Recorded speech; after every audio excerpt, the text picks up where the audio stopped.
باركوها ليلة الأفراح.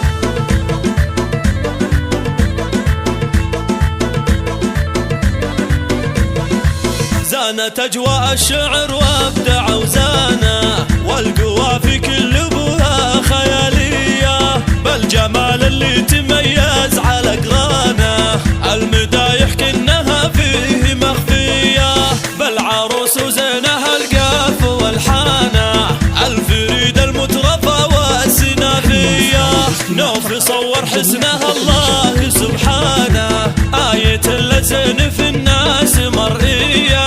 العروس النادرة نوف سلطانه، للعروش تربعتها ومعلية، باركوها ليلة الأفراح عنوانه، افرحي يجمل عروسة مثالية، نوف انت للحلا دوم تبيانه، يا الأميرة اللي بالأوصاف مكسية،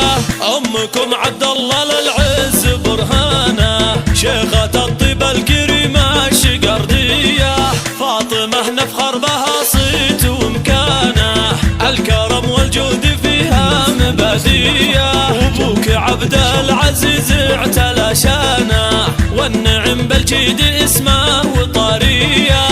الشجاع اللي تفرد بميدانه، فالمواقف كفو منا له تحية، نوف حظه خالد وفيك أزمانه، زانت بوصلك وأيامه هنية، فاز بك خالد ولك دار بعيانه، خالد اللي له معالي وراثية.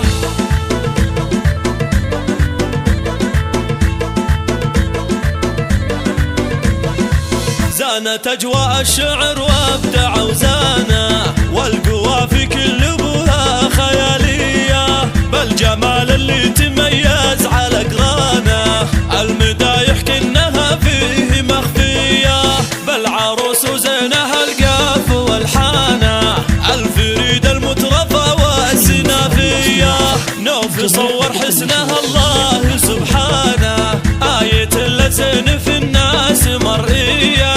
العروس النادرة نوف سلطانه، للعروش تربعتها ومعلية، باركوها ليلة الأفراح عنوانه، افرحي يجمل عروسة مثالية، نوف انت للحلا دوم تبيانه، يا الأميرة اللي بالأوصاف مكسية،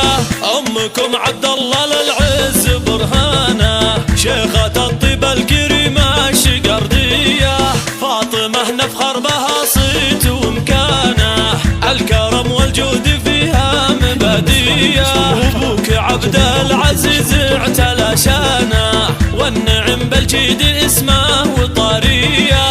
الشجاع اللي تفرد بميدانه، فالمواقف كفو منا له تحية، نوف حظه خالد وفيك أزمانه، زانت بوصلك وأيامه هنية، فاز بك خالد